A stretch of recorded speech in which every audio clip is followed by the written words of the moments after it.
d'abord ce qu'est le violon, son histoire, sa composition et pour terminer, le violon à travers le monde.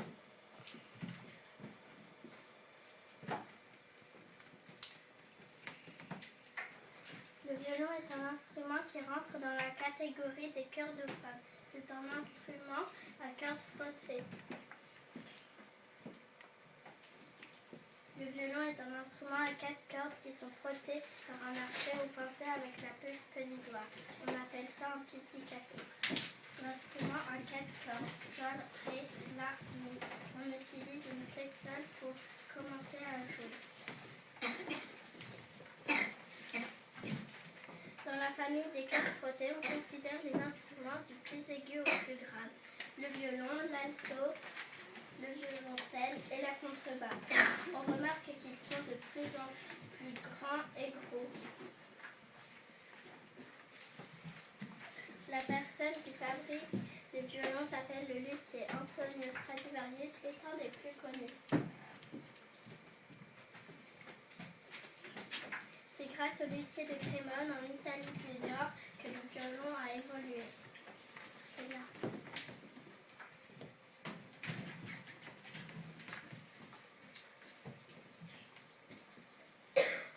Le violon apparaît au début du XVIe siècle. Il devient très vite le principal instrument de l'orchestre de musique classique. Du XVIe au XVIIIe siècle, c'est la tradition baroque avec Vivaldi, Jean-Sébastien Bach et Mozart. Ils étaient en général les interprètes de leur propre composition. Ils jouaient souvent sans partition.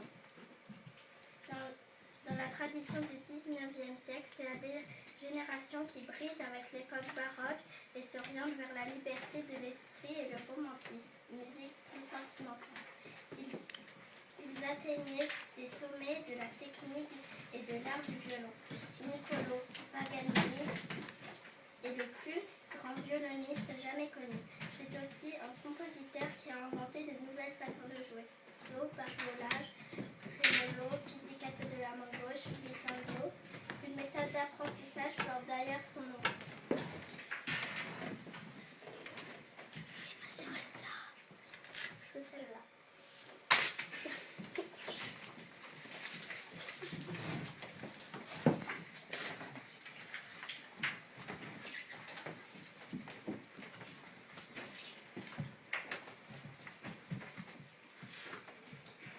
Dans la tradition du XXe siècle, certains des violonistes se sont orientés vers une spécialisation soit classique, baroque, romantique, jazz ou musique de salon.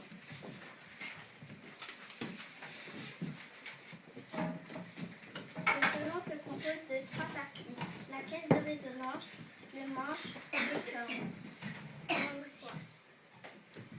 Là c'est les cordes, là c'est la caisse de résonance qui est derrière. Et le manche là avec les fins. La caisse de résonance est formée d'une table d'harmonie et d'un fond reliés entre eux par des éclisses. La table et le fond sont voûtés entre autres pour résister à la pression exercée par les cordes au niveau du chevalet. Le chevalet, c'est ce qui permet de tenir les cordes.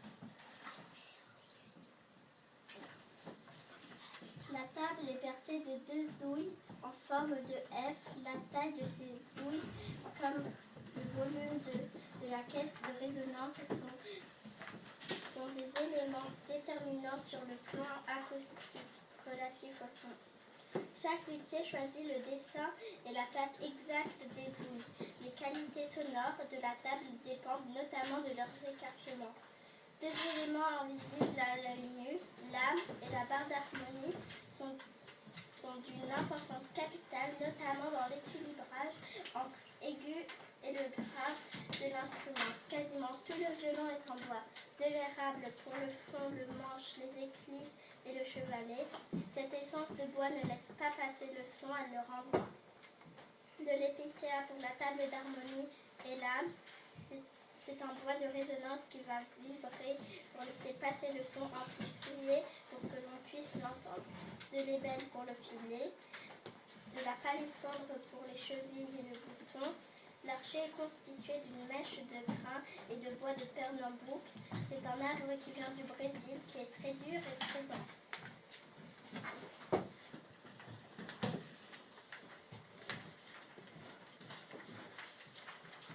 Le violon à travers le monde.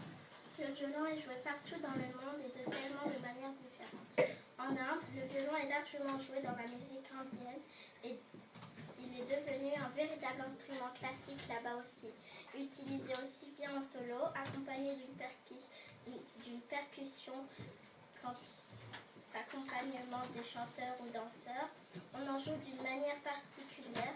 Le musicien est assis antérieur et pose la tête du violon sur ses pieds. Au Maghreb, les cordes du violon produisent les notes sol, ré, sol, ré. Au XIXe siècle, il est intégré à la musique savante arabou andalouse. Il s'est aussi introduit dans des genres plus populaires, dans des orchestres de cordes. Il y est joué verticalement. Pays de l'Est, les tzitanes et les musiciens juifs de la musique klezmer ensuite développé un style de jeu sophistiqué. Comme c'étaient des musiciens itinérants, la portabilité de l'instrument était très appréciée. Les danses et les cérémonies de mariage étaient très en vogue dans ces pays. Le violon s'y est développé dans les campagnes.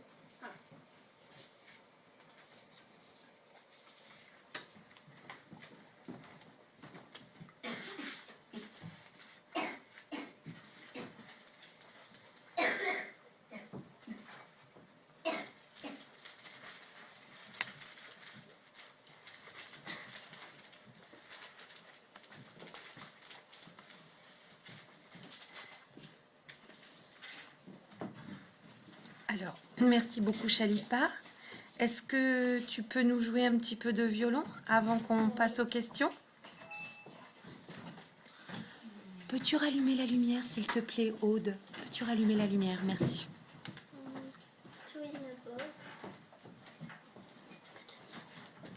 Ah, pour tenir la partition? Oui, merci. Alors, attends. Bah, reste là, reste là. Hein, tu vas tenir la feuille comme ça.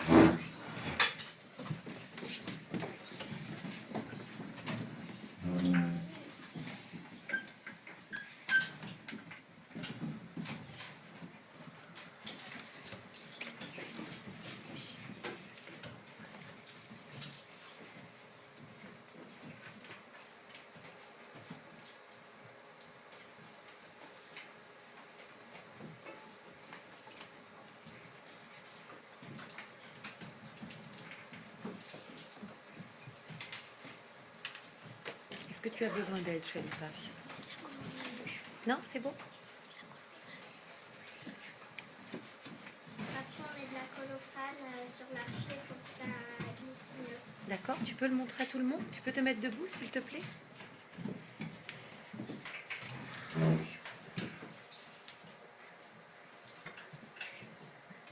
D'accord.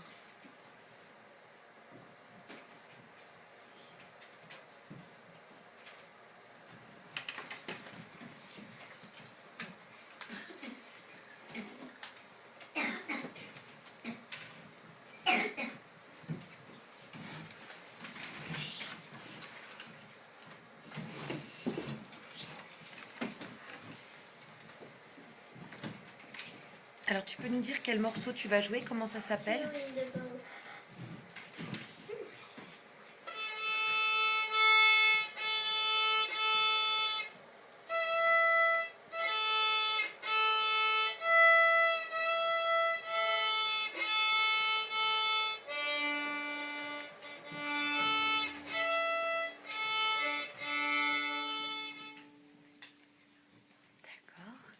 Tu veux nous en jouer un autre morceau? Oui? Oui.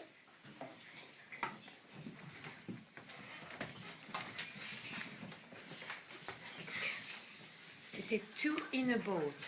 2 dans un bateau. Il y a des records. Bowdon Obelinda.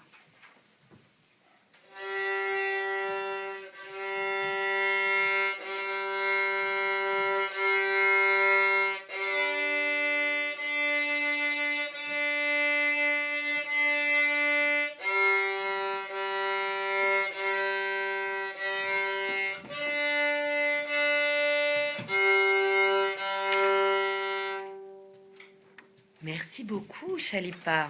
On peut l'applaudir.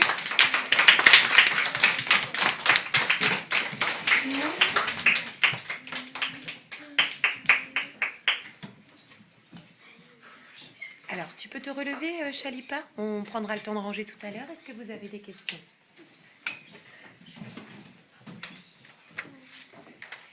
Liam, comment s'appelle ce truc où tu tires? Ça? Oui, c'est un archer. Elvin, est-ce que tu prends des cours pour faire du violon? Oui. Sixtine, ça fait combien de temps que tu joues du violon? Un mois. D'accord. Simplement un mois. Ah, d'accord. Non, c'est très bien ce que tu fais déjà au bout d'un mois. Louis, l'archer, en dessous de l'archer, quelle matière? ça? Oui. C'est du crin. C'est du crin de cheval, en fait. Ça vient de la crinière du cheval. Naïm, En fait, ça, avec la colle, quand La tu colle mets sur plat. l'archer, en fait, est-ce que ça sert à faire grincer les cordes ou à les faire bouger? sinon, est-ce que l'archer glisse mieux? Sacha, est-ce qu'il existe des violons électriques? Non. Liam, combien de notes il y a dans le violon? Il y en a 4. Sol, Ré, La et Mi. Marie, est-ce que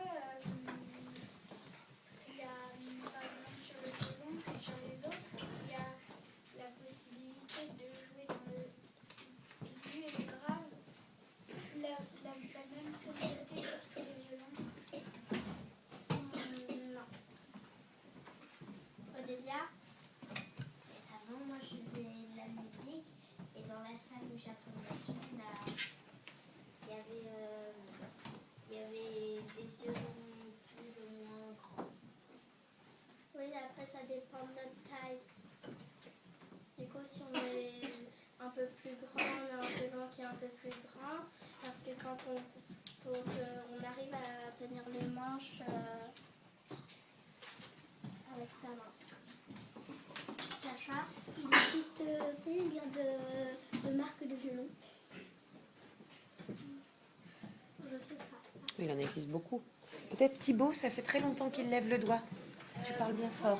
Il y a un archer sur le violon. Il n'y a pas un archer sur le violon. Non, mais pourquoi on rate les cordes avec un archer? Avec la pulpe du doigt et avec un archer. Parce que justement, on frotte les cordes. C'est différent d'autres instruments où on pince les cordes. C'est pour ça que le son est comme ça, d'ailleurs. Alors, Louis, parle fort, Louis. Lève-toi et parle fort.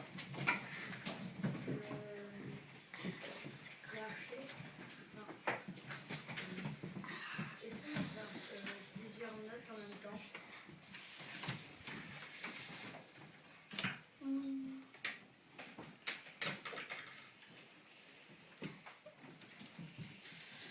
Alors, Chalipa,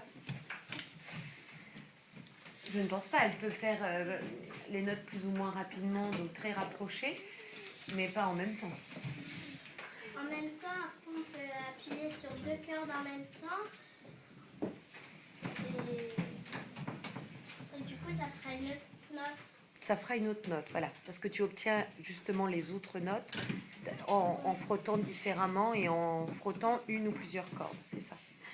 Arthur Dupuis, et on terminera par toi. T'as appris quelle note? T'as appris quelle note? Au violon, pour l'instant, tu sais jouer quelle note?